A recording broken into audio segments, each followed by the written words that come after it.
प्रधानमंत्री नरेंद्र मोदी आज रात 8:30 बजे देश को संबोधित करने वाले हैं। ये संबोधन ऐसे समय में हो रहा है जब विपक्ष ने संसद में महिला आरक्षण बिल को रोक दिया है। पीएम मोदी ने शनिवार सुबह कैबिनेट मीटिंग में विपक्ष के रवैये पर नाराजगी जताई। प्रधानमंत्री ने कहा कि विपक्ष को इस फैसले पर जिंदगी भर पछताना पड़ेगा।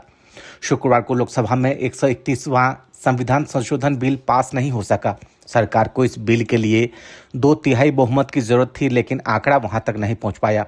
कुल 528 सदस्यों ने वोटिंग में हिस्सा लिया। इनमें से 298 ने बिल का समर्थन किया, जबकि 230 सदस्यों ने इसका बॉयकॉट किया। बहुमत के लिए कुल 352 वोटों की जरूरत थी, जो पूरी नहीं हो सकी। अब पीएम मोदी इस मुद्दे पर देश के सामने अपनी बात रख सकते हैं।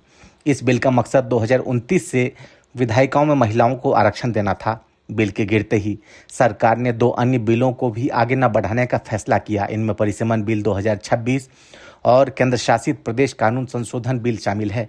प्रस्ताव के मुताबिक लोकसभा सीटों को 543 से बढ़ाकर 850 करने की तैयारी थी। ये विस्तार 2011 की जनगणना के आधार पर होने वाले परिसीमन से जुड़ा था। अब सबकी नजर इस बात पर है कि पीएम मोदी अपने संबोधन में क्या रुख अपनाते हैं। राजनीतिक गलियारों में चर्चा है कि पीएम मोदी इस मुद्दे पर कोई बड़ा सरप्राइज दे सकते हैं। महिला आरक्षण को लेकर सरकार की अगली रणनीति क्या होगी, इसका खुलासा आज रात पीएम मोदी राष्ट्र के नाम संदेश में कर सकते हैं। क्या विपक्ष के विरोध के बीच सरकार कोई नया अध्यादेश लाएगी?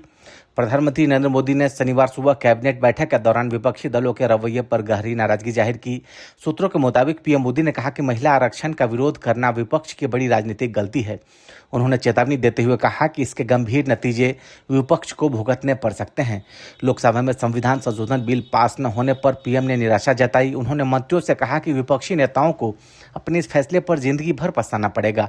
प्रधानमंत्री का मानना है कि विपक्ष ने देश की आधी आबादी के हक को रोकने का काम किया है। प्रधानमंत्री ने कैबिनेट की शाम बैठक में मंत्रियों और नेताओं को एक नई जिम्मेदारी सौंपी है।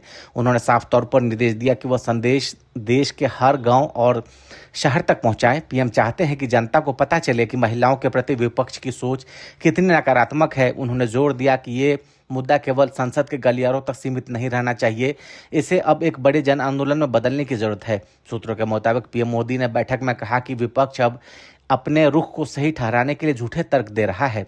उन्होंने आरोप लगाया कि विपक्षी दल अपने चेहरे छिपाने की कोशिश कर रहा है। ब्यूरो रिपोर्ट, आर्य खबर।